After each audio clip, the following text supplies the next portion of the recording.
एवं सहकारिता मंत्री श्री अमित शाह जी के लिए।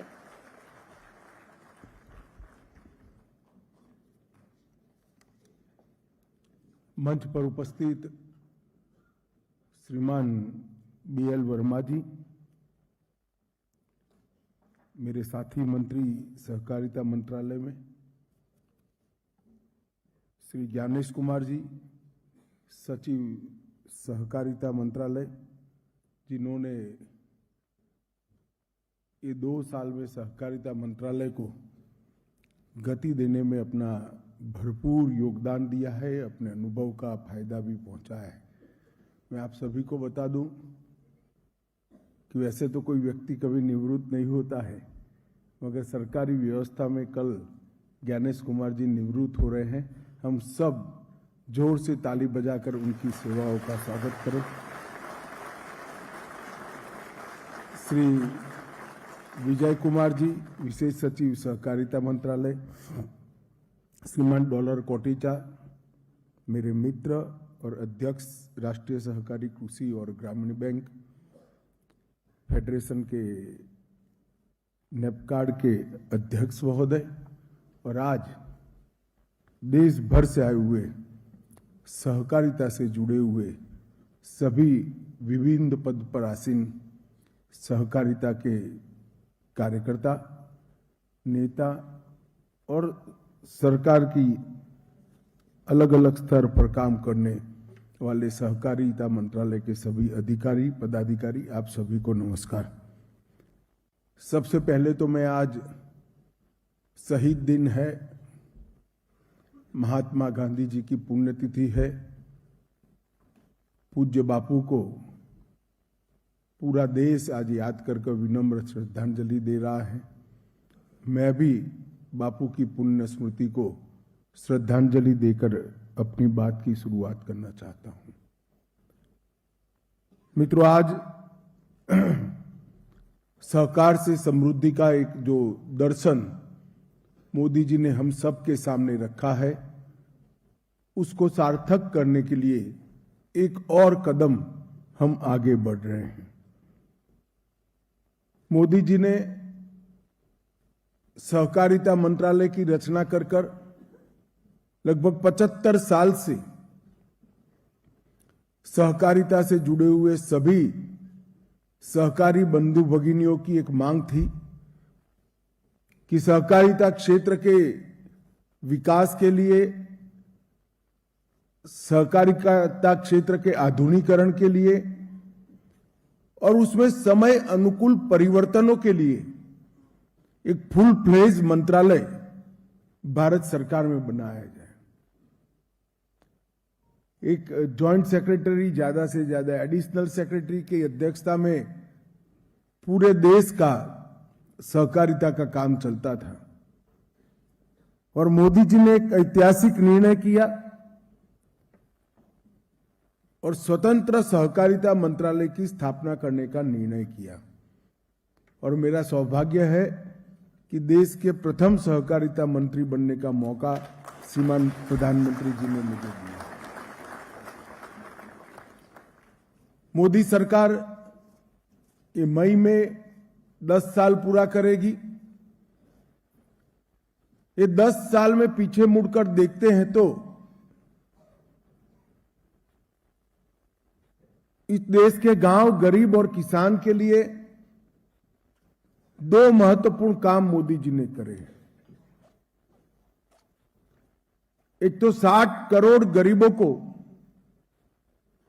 उनका जीवन स्तर उठाने के लिए अकल्पनीय सहायता भारत सरकार ने की और उनके जीवन स्तर को उठाया। लगभग 23 करोड़ लोग गरीबी की रेखा के बाहर आए और 60 करोड़ लोगों को घर में गैस, शौचालय, बिजली, घर, 5 किलो मुफ्त राशन, 5 लाख तक का सारा स्वास्थ्य का खर्चा और अनेक प्रकार की सुविधाएं नरेंद्र मोदी जी की भारतीय जनता पार्टी की सरकार ने दी। ये 60 करोड़ लोगों के जीवन के अंदर आमूलचूर परिवर्तन लाया। और दूसरा काम किया, सहकारिता मंत्रालय की स्थापना कर इस 60 करोड़ लोगों को एक प्रकार से स्वरोजगारी के साथ जोड़ने का एक मजबूत तंत्र खड़ा करने का काम नरेंद्र मोदी जी ने किया। एक और तो ये 60 करोड़ लोगों के जीवन में जीवन स्तर उठाया, और अब उनको क्या करना है, क्योंकि सारी बेसिक सुविधाएं तो भारत सरकार ने ही पूरी कर दी। उसको घर नहीं बनाना है, बिजली के लिए दौड़ धूप नहीं करनी है, गैस भी भेज दिया, शौचालय भेज दिया, शुद्ध पीने का पानी, खाने के लिए अनाज, दवाइयों का खर्चा उठा लिया। अब उसके पास जो समय बचा है, जो पूंजी बची है, पूंजी को अपने स्वयं के छोटे से व्यवसाय में लगाकर वो अपने आने वाली पीढ़ी को सुखी बना सके, इसका रास्ता प्रशस्त करने का काम मोदी जी ने सहकारिता मंत्रालय बनाकर किया, और इसके माध्यम से नीचे तक सहकारिता को मजबूत।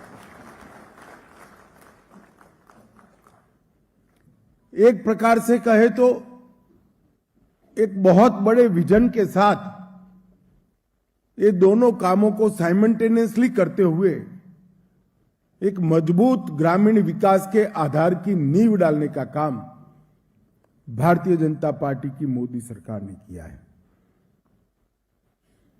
और मैं बड़े विश्वास के साथ कहना चाहता हूं, जो लोग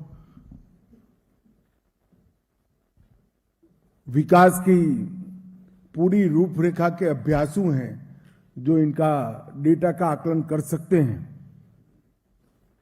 मोदी जी की सरकार के 2 कदम, डिजिटल इंडिया और सहकारिता मंत्रालय की स्थापना, ये दोनों एक प्रकार से समृद्ध ग्राम की, समृद्ध गांव की नींव डालने वाले कदम बनने वाले हैं, इसका मुझे पूरा विश्वास है। 15 साल के बाद कोई पीछे मुड़कर देखेगा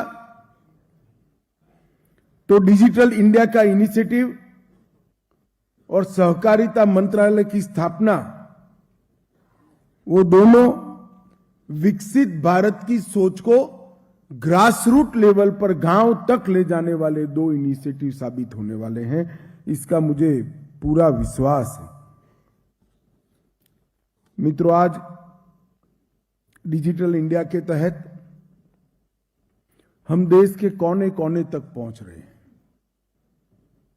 मिलने वाली सारी सुविधाएं, सारी सरकारी योजनाएं, क्रेडिट, नॉलेज और अब सहकारिता भी डिजिटल माध्यम से गांव तक पहुंचने की शुरुआत हो चुकी है।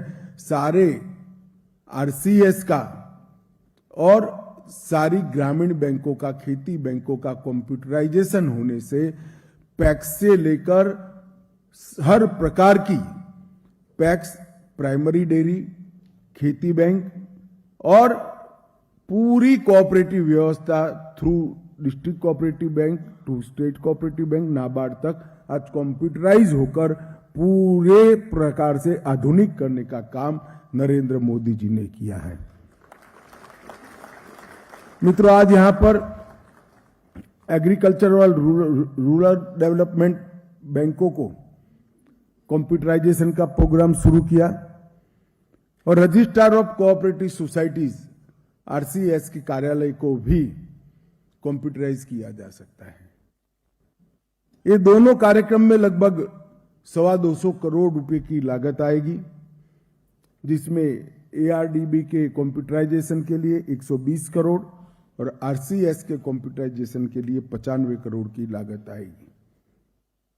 और उसकी पूरी गाइडलाइंस 16 जनवरी को ही सभी हितधारकों को ऑलरेडी भेज चुके हैं हम, और इस पर काम भी चालू हो चुका है। इससे ट्रांसपेरेंसी भी आएगी, अकाउंटेबिलिटी भी बढ़ेगी और मुझे विश्वास है कि जिन किसानों को मीडियम और लॉन्ग टर्म ऋण चाहिए, उनके लिए आज से एक सरल प्रकार की सुविधा की शुरुआत निश्चित रूप से होगी। जब राज्यों के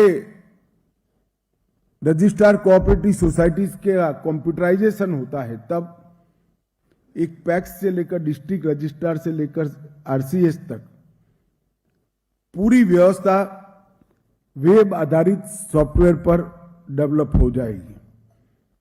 और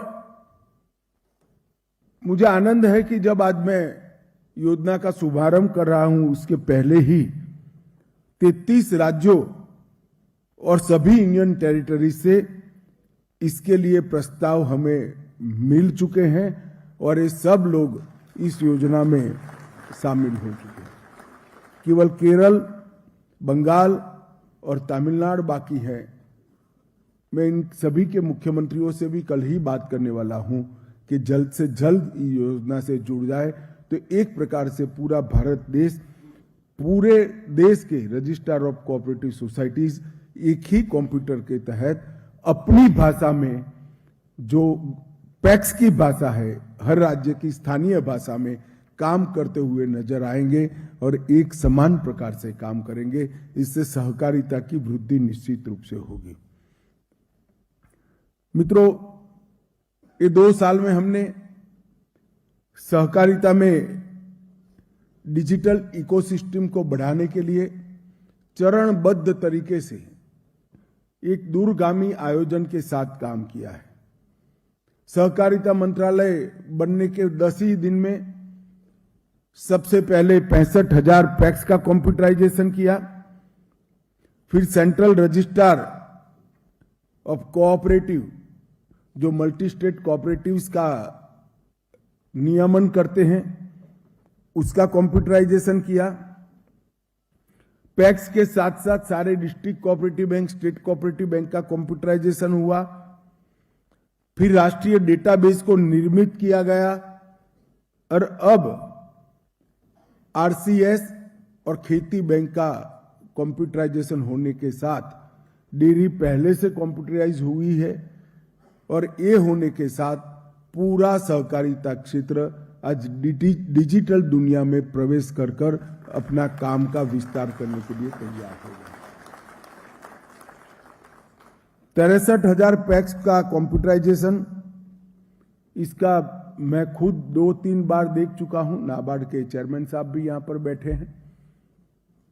खूब आधुनिक और लोगों की बात समझ सके, लोगों से बात कर सके, इस प्रकार का सॉफ्टवेयर नाबार्ड द्वारा तैयार किया गया है और इसके साथ 63,000 पैक्स अब लिंक हो जाएंगे। 28 के 28 राज्यों ने कंप्यूटराइजेशन के लिए मंजूरी दे दी है। लगभग 500 करोड़ रुपया उनको जारी भी हो चुका है और लगभग 15,000 पैक्स को हम प्रधानमंत्री जी के हाथ से गो लाइव आने वाले दिनों में दे पाएंगे, कुछ ही दिनों में दे पाएंगे और एक नई शुरुआत हो जाएगी। इसी तरह से सेंट्रल रजिस्ट्रार ऑफिस का भी कंप्लीट कंप्यूटराइजेशन हो चुका है और उसमें रजिस्ट्रेशन, ब्रांच खोलना, बायलॉज का अमेंडमेंट, एनुअल रिटर्न भरना, appeal, inspection, investigation, audit, liquidation, educational fund का मैनेजमेंट और इलेक्शन, ये सभी का सभी एक ही सॉफ्टवेयर के अंदर शामिल है और देश की सभी मल्टी स्टेट कोऑपरेटिव सोसाइटीज के लिए ये सॉफ्टवेयर एक प्रकार से बहुत बड़ी सरलता का निर्माण करेगा। इसके साथ साथ हमने, जैसा मैंने पहले बताया, राष्ट्रीय सहकारी डेटाबेस का निर्माण किया है। आज मेरे कार्यालय में बैठकर मैं एक राज्य पर उंगली रखता हूं तो वहां आ जाएगा इस राज्य में कितने पैक्स है, कितनी डेयरी है, कितनी अन्य प्रकार की कोऑपरेटिव सोसाइटीज हैं।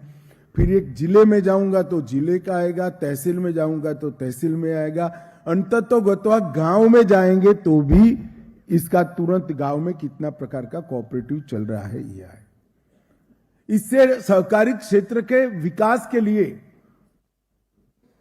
एक रूपरेखा तैयार की जा सकती है, क्योंकि इससे तुरंत ही राष्ट्रीय स्तर पर एक ड्राई एरिया हमें मालूम पड़ता है। कितने गांव में पैक्स नहीं है, कितने गांव में डेयरी नहीं है, कितने गांव में मछुआरा सहकारिता समिति नहीं है, मछुआरा की सहकारी समिति की वहां बन पाए ऐसी संभावनाएं होने के बावजूद नहीं। तो ये सारा ड्राई एरिया आइडेंटिफाई कर कर वहां पर कोऑपरेटिव को एक्सपांड करने के लिए और जो 5 लाख पैक्स का, नई कोऑपरेटिव सोसाइटीज का हमने लक्ष्य रखा है, उसको सिद्ध करने के लिए ये समितियां बहुत बड़ा काम करने वाली हैं। इससे कितने जिलों में जिला कक्षा की डेयरी नहीं है इसकी भी मालूमात पड़ेगी। वहां हम मदर डेयरी के माध्यम से आगे बढ़ेंगे और उसको मोटिवेटेड कर धीरे धीरे एक फुल फ्लेज कोऑपरेटिव डेयरी बनाएंगे। फिर राज्यों के संघ कहां नहीं है वो भी आइडेंटिफाई करेंगे। एक प्रकार से वैक्यूम को भरने के लिए राष्ट्रीय सहकारी डेटाबेस का जो निर्माण हुआ है वो बहुत उपयोगी सिद्ध होने वाला है। जब उसका उद्घाटन किया तब मैंने कहा था कि सभी कोऑपरेटिव सोसाइटियों की जन्म कुंडली निकालने के लिए बहुत उपयोगी सिद्ध होगा। और आज जब 80% काम इसका समाप्त हो चुका है, शायद 85% हो चुका है, मैंने तो 15 दिन पहले रिव्यू किया था, तो कुछ ही समय में पूरे देश की डेटाबेस को हम ऑनलाइन देख पाएंगे। इस प्रकार का हो, इसमें आरसीएस का कंप्यूटराइजेशन से बहुत बड़ी सहायता मिलेगी, क्योंकि जब आरसीएस का कार्यालय कंप्यूटराइज हो जाएगा, डेटा बैंक से लिंक हो जाएगा, डेटाबेस से लिंक हो जाएगा, तो ऑटोमेटिकली कोई नई सोसाइटी रजिस्टर होती है तो वो डेटाबेस में अपलोड हो जाएगी, कोई क्लोजर होता है तो अपने आप वो डिलीट हो जाएगी। तो वो स्वतः संचालित एक डेटाबेस का निर्माण आरसीएस के कंप्यूटराइजेशन से होगा। मित्रों, 6 अक्टूबर 2023 को रजिस्ट्रार आरसीएस की ऑफिस को कंप्यूटराइजेशन का हमने सैद्धांतिक निर्णय लिया था और कुल 95 करोड़ की लागत से आज उसको हम जमीन पर उतार रहे हैं। और इसकी सबसे बड़ी उपलब्धि है इसकी जो भाषा होगी राज्य की स्थानीय भाषा होगी, जिससे गरीब से गरीब किसान किसी भी प्रकार का पत्र व्यवहार सीधा आरसीएस के साथ अपनी मातृभाषा में कर पाएगा। इसका बहुत बड़ा फायदा होने वाला है। इससे सहकारी समितियों के लिए ईज ऑफ डूइंग बिजनेस की भी बढ़ोतरी होगी। National level monitoring and implementation committee जो बनी है वो इसका रख रखाव तक का सारा काम देखेगी। उसी प्रकार से एआरडीबी का कंप्यूटराइजेशन बहुत जरूरी है। जब हमने पैक्स का करा तब डॉलर भाई ने कहा था, वो गुजरात की खेती बैंक के चेयरमैन है, उन्होंने कहा कि भाई हमारा क्यों छोड़ दे रहे हैं। तब मैंने कहा था भाई बारी बारी करेंगे। आज मैं आप सभी को बता सकता हूं कि आज ये काम भी पूर्ण होने जा रहा है। हमारी खेती बैंक जो है, कृषि और ग्रामीण विकास बैंक है, जिसको पॉपुलर भाषा में खेती बैंक भी कहते हैं, हमारे राज्य में तो कहते ही है, उसका एक बहुत बड़ा रोल है। मगर सुचारू रूप से न चलने के कारण और हाईएस्ट लेवल से तवज्जो न देने के कारण उसका रोल अच्छे तरीके से ये बैंकें नहीं निभा पाई। मध्यम और लंबे कृषि धिराण के लिए, लॉन्ग टर्म फाइनेंस के लिए ये बहुत उपयोगी व्यवस्था है, जो किसान को आधुनिक खेती की ओर ले जाने के लिए उसको पूंजी मुहैया कराती है। अगर खेती को हम आधुनिक नहीं करेंगे तो हम ना उपज बढ़ा पाएंगे, ना किसान को समृद्ध कर पाएंगे। और आधुनिक करना है तो किसान को लॉन्ग टर्म पूंजी देनी पड़ेगी, लॉन्ग टर्म ऋण देना पड़ेगा। और हमारी कोऑपरेटिव व्यवस्था में लॉन्ग टर्म पूंजी देने का काम, लॉन्ग टर्म ऋण देने का काम एआरडीबी के जिम्मे है। परंतु इसका फंक्शन कुछ इस प्रकार से होगा कि वो आइसोलेट होते गए। ये कंप्यूटराइजेशन के बाद आने वाले दिनों में हम ARDB को मीडियम टर्म और लॉन्ग टर्म फाइनेंस के लिए पैक्स के साथ जोड़ने का भी एक संभावना तराश रहे हैं, क्योंकि हर किसान डायरेक्ट वहां नहीं जा सकता। फिर उसकी लैंड के चार्ज के भी प्रॉब्लम आते हैं, क्योंकि लैंड तो उसने मॉर्गेज की हुई है पैक्स के साथ, वो खेती बैंक को क्या देगा, तो सेकंड चार्ज और बाकी सारे प्रॉब्लम आते हैं। अगर खेती बैंक पैक्स के माध्यम से वो किसान को लॉन्ग टर्म फाइनेंस करता है तो ढेर सारे प्रॉब्लमों का रिजोल्यूशन हो जाएगा। हम इसकी संभावना तराश रहे हैं। अभी भी रेजिस्टेंस आ रहा है, स्वाभाविक रूप से रेजिस्टेंस आना है, पुरानी व्यवस्था बदल रहे हैं, मगर मुझे विश्वास है कि सबके साथ, सभी स्टेक होल्डर के साथ चर्चा कर हम इसको जमीन पर उतारेंगे और लॉन्ग टर्म फाइनेंस भी पैक्स के माध्यम से होगा, तो पैक्स भी बड़े मजबूत हो गए। और 13 प्रदेशों में ही बैंक है, वो भारत के हर राज्य में बने। 13 प्रदेश में संरचनात्मक पैटर्न भी अलग अलग हैं। मैं सभी मुख्यमंत्रियों को पत्र भी लिखा हूं, इसको एक कॉमन बनाना चाहिए, थोड़ी चर्चा कर कॉमन बनाना चाहिए। और इनके और जो भी इश्यू है नॉन फंड बेस्ड काम करने के लिए, जैसे इंश्योरेंस प्रोडक्ट, सिक्योर डिपॉजिट सेवाएं, ऋण देने के लिए संसाधन जुटाना, ट्रेनिंग और कैपेसिटी बिल्डिंग, इसके लिए भी आने वाले दिनों में नाबार्ड निश्चित रूप से इनिशिएटिव लेकर एक अच्छा मॉडल खेती बैंकों को आधुनिक और आत्मनिर्भर बनाने के लिए लेकर आएगा, इसका मुझे विश्वास है।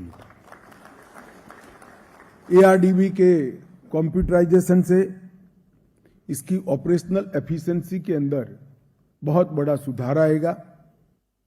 अकाउंटिंग में यूनिफॉर्मिटी आएगी, पारदर्शिता तो बढ़ेगी ही बढ़ेगी, करप्शन भी कम होगा। और नाबार्ड द्वारा सभी प्राइमरी कोऑपरेटिव एग्रीकल्चर और रूरल डेवलपमेंट बैंक और स्टेट कोऑपरेटिव एग्रीकल्चर और रूरल डेवलपमेंट बैंक को एक राष्ट्रीय सॉफ्टवेयर से जोड़ने का भी हम आने वाले दिनों में विचार कर रहे हैं, जिससे लिंकेज, सभी प्रकार के कृषि लोन का लिंकेज मजबूत हो पाए। यह भी एक प्राइमरी स्टेज में है, परंतु आने वाले दिनों में हम जरूर करेंगे। और मुझे विश्वास है कि 1851 लगभग 1900 ARDB की शाखाओं का कंप्यूटराइजेशन होने से 1,20,00,000 किसान जो ARDB से अनेक प्रकार से जुड़े हैं, उनकी सहूलियत में बहुत बड़ा बढ़ोतरी होगी। मित्रों, नए 2 लाख पैक्स हमें रजिस्टर करने हैं। अगर 2 लाख पैक्स रजिस्टर करने हैं तो वो रजिस्ट्रेशन से नहीं होता, एक आंदोलन उठाना पड़ता है, एक अभियान चलाना पड़ता है, तब जाकर होता है।